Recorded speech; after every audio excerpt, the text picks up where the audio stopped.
नमो बुद्धाय जय भीम। नमो बुद्धाय जय भीम। नमो बुद्धाय जय भीम। नमो बुद्धाय जय भीम। नमो बुद्धाय जय भीम। नमो बुद्धाय जय भीम। नमो तस्यै भगवतो वरदो सम्मा सम्बुद्धस्यै। नमो तस्यै भगवतो वरदो सम्मा सम्बुद्धस्यै। नमो तस्यै भगवतो वरदो सम्मा सम्बुद्धस्यै। नमो तस्यै भगवतो वरदो सम्मा सम्बुद्धस्यै। नमो तस्यै भगवतो वरदो सम्मा सम्बुद्धस्यै। नमो तस्यै भगवतो वरदो सम्मा सम्बुद्धस्यै। बुद्धं शरणं गच्छामि। बुद्धं शरणं गच्छामि। धम्मं शरणं गच्छामि। धम्मं शरणं गच्छामि। संघं शरणं गच्छामि।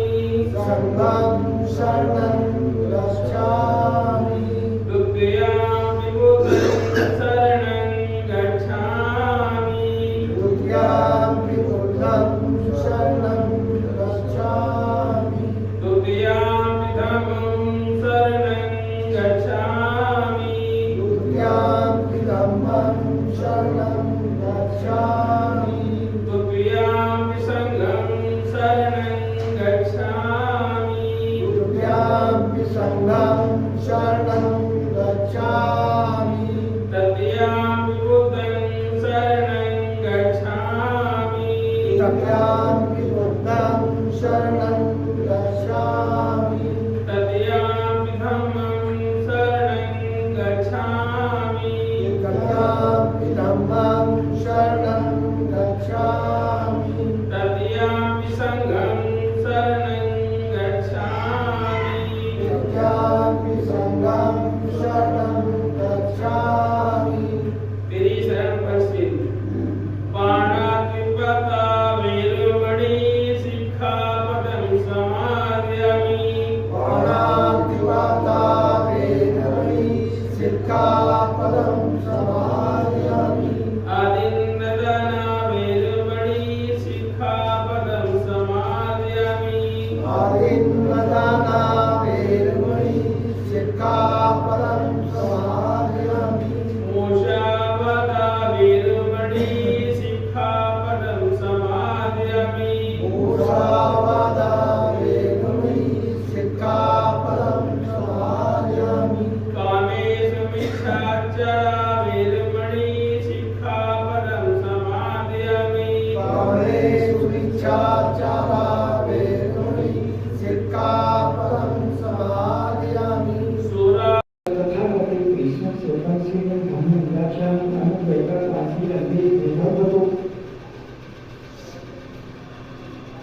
यज्ञों का तथागत कृष्ण से परसिन धम्म व्यासानी अनेक कहकर वासी वंदे निर्मल करो।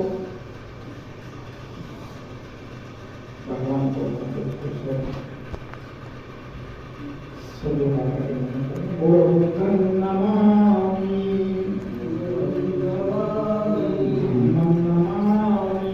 धम्मं नमामि संघं नमामि संघं नमामि। नमो तस्से भगवतो अरहतो सम्मा संबुद्धस्से।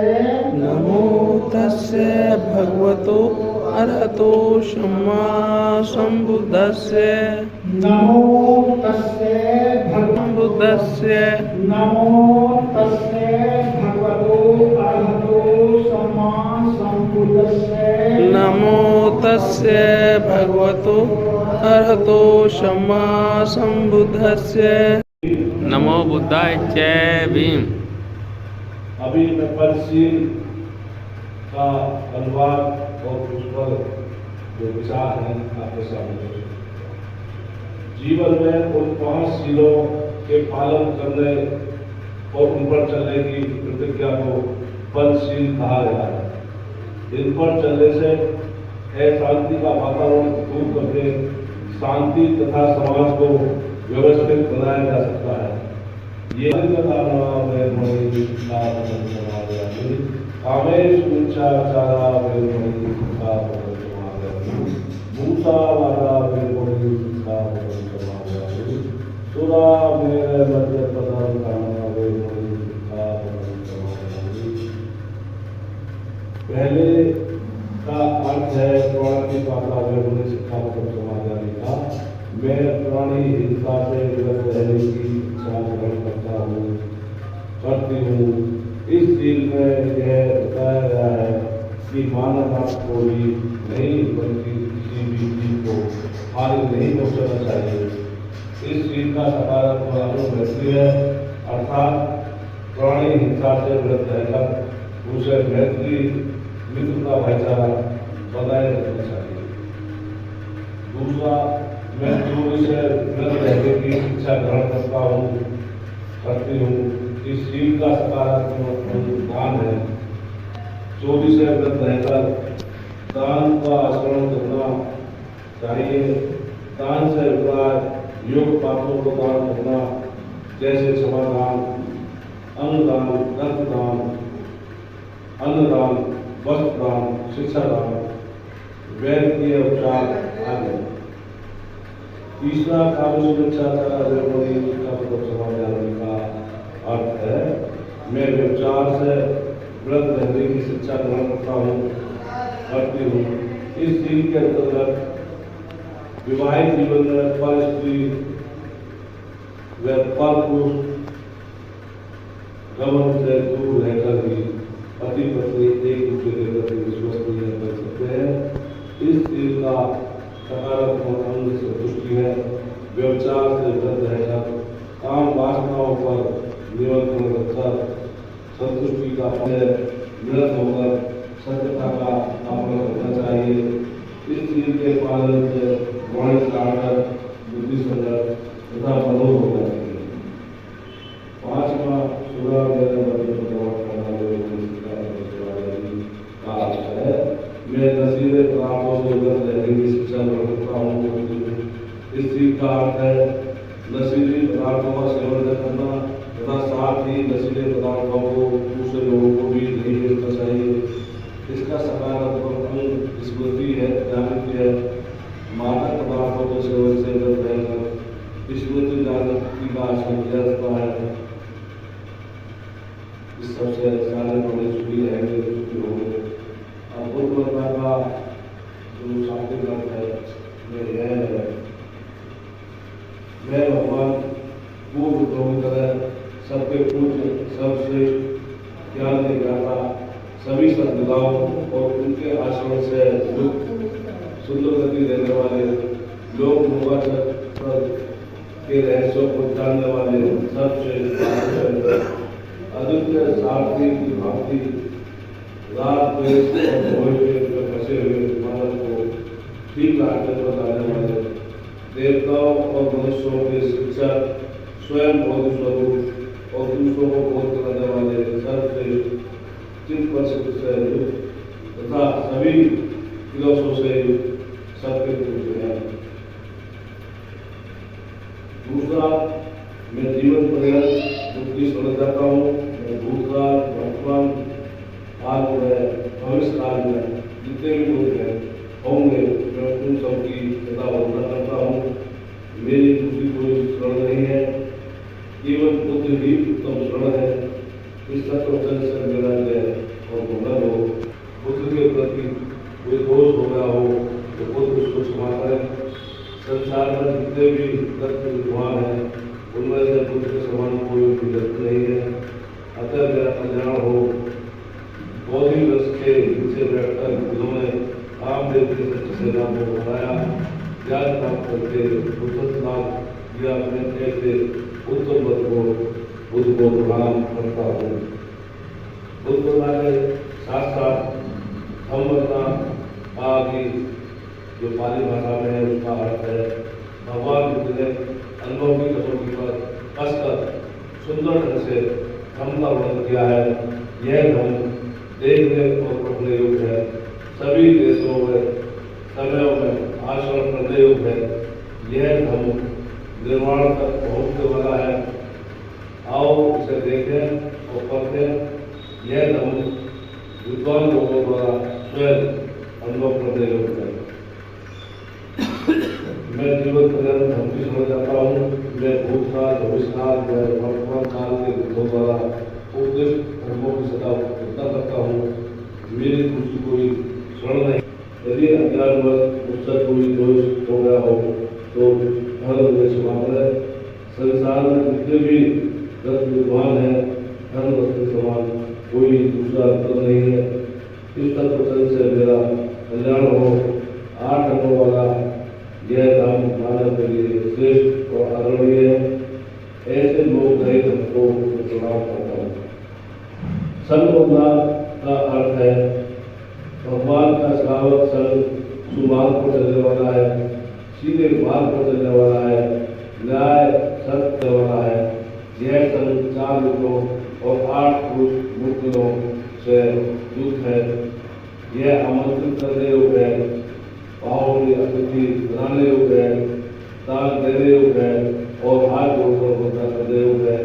ऐसा संघ लोग के लिए सर्वोत्तम पुण्य है। मैं जीवन पर्यंत ऐसे सभी शरण जाता हूँ जो भूतकाल, भविष्यकाल तथा वर्तमान काल में जो कुछ शिष्य संघ है, मैं उन सबकी वंदना करता हूँ। मेरी दूसरी कोई शरण नहीं है, केवल संघ ही मेरी उत्तम शरण है। इस सत्य वचन से हो गया क्योंकि हर पोस्ट पर वही लोग बैठे थे तो उनका ही सब सिक्का चलता था। गवर्नर से लेकर तो इसमें बाबा साहब ने विचार किया कि ये दुनिया भारत का कमजोर बना। तो चूंकि बाबा साहब ने डॉक्टर ऑफ लिटरेचर और इकोनॉमिक्स सब पढ़ा था तो उनको पता हो गई कि भाई ये रुपया हमारा इसलिए कमजोर हो रहा है कि ये अपने देश को धनाढ़ बनाना चाह रहे हैं और भारत को गरीब बनाना चाह रहे हैं जो इनके ऊपर निर्भर है। तो ये सब ये 24-25 बढ़ गया है 34 के करीब 34 की बात आपको बताया। तो इसमें बाबा साहब ने एक अध्ययन किया। अध्ययन करने के उपरांत तो इनका उस समय का जो रुपये की समस्या गवर्नमेंट ऑफ ब्रिटिश के विषय में थी उसका विस्तार से वर्णन किया और तभी से reserve bank of India Bharat का रिजर्व बैंक की स्थापना हुई। बहुत बहुत साधुवाद।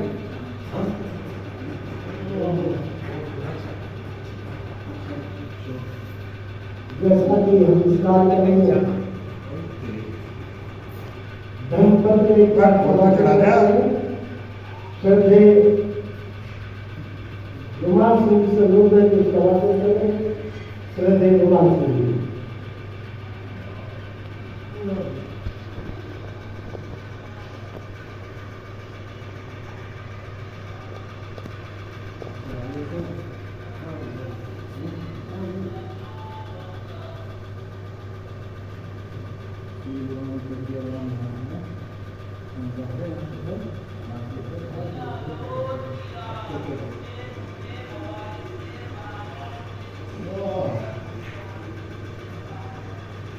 संत शीलवान, प्रज्ञावान और धार्मिक कौन है? जो मैं अपने हेतु में अपने लिए और मैं परस्पर हेतु में पराए दूसरों के लिए मैं उत्तम निश्चय में उत्त को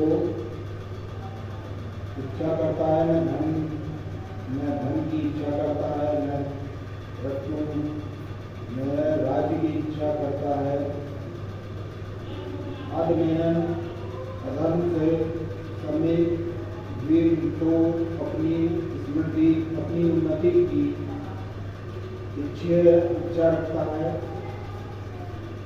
वह शीलवान कौवा जिनको शीलवान, प्रज्ञावान तथा धार्मिक सिया होता है। जिसमें बताया गया कि मनुष्य अपने मन के अंदर मोह, लोभ, ईर्ष्या को त्याग कर निर्बल निर्मल भाव से, मैत्री भाव से सबके साथ व्यवहार करें तो उसका जीवन सुख में और कल्याणकारी हो और खुशहाली हो। जैसा कि हम इस कार्य में बाबा साहब संप्रदा, भाईचारा, मित्रता, करुणा, शक्ति प्रदान के लिए कार्यक्रम समापन के लिए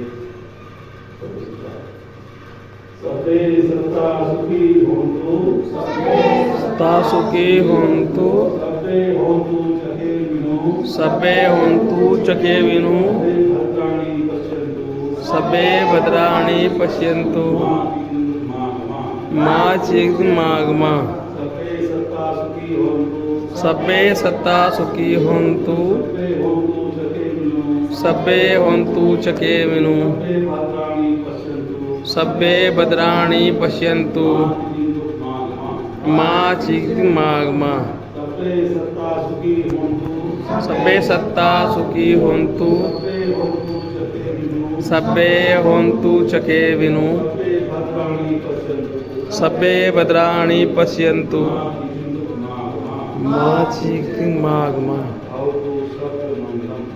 तू सब मंगलम। साधु साधु।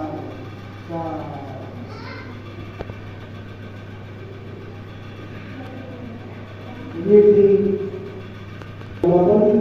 हम सभी कुछ अर्पित करते हैं।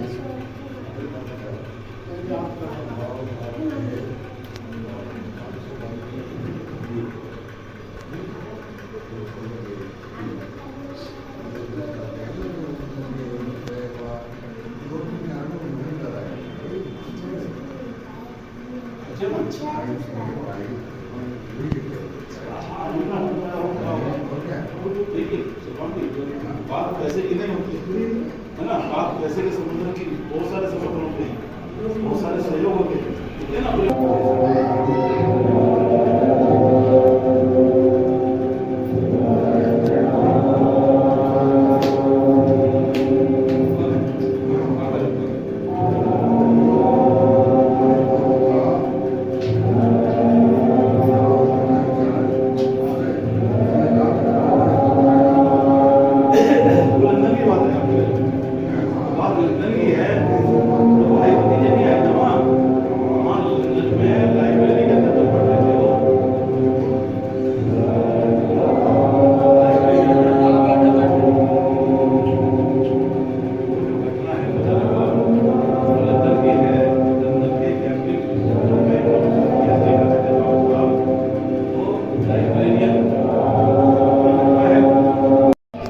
अप्रैल आ रही है, तो उसके उपलक्ष्य में थोड़ा सा कुछ बताइए। सभी को बहुत बहुत नमस्कार जय भीम। मनोज कुमार बहुत अच्छा सवाल किया है। इस बार जो है बाबा साहब की परम पूज्य बाबा साहब की हम लोग 134वीं जन्म जयंती मनाने के सब हर्षोल्लास के लिए प्रयास करें। तो अभी जो कार्यक्रम है, जैसे हर साल की बात, इस साल भी हमारे मोहल्ले में भी एक भव्य शोभा यात्रा निकलती है, आयोजन होता है। बाबा साहब जो माल्यार्पण करते हैं और उनके बताए रास्ते पर चलते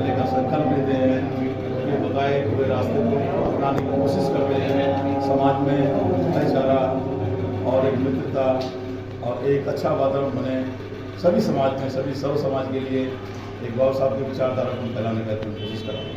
और बहुत अच्छा रहता है गाजियाबाद का जो 14 रुपये का कार्यक्रम है, वो भी कार्यक्रम इस बार 5 दिन का जो होने जा रहा है और बहुत ही हर्षोल्लास के साथ पूरे सभी के सहयोग से, और केवल जो बाबा साहब के मानने वाले बाकी जो और दूसरे विचारधारा के लोग बाकी बाबा साहब को सपोर्ट करते हैं, तो सबके साथ ही आजकल ये कार्यक्रम होगा और बहुत ही हर्षोल्लास के साथ कार्यक्रम करने। मेरी सभी से अपील है कि इसमें बच्चे से लेकर बड़े बूढ़े सभी हमारे घर के जितने भी प्रोग्राम हैं, मोहल्ले के हैं और सारे भी जामिया इस तारीख में चर्चा करें और भव्य कार्यक्रम को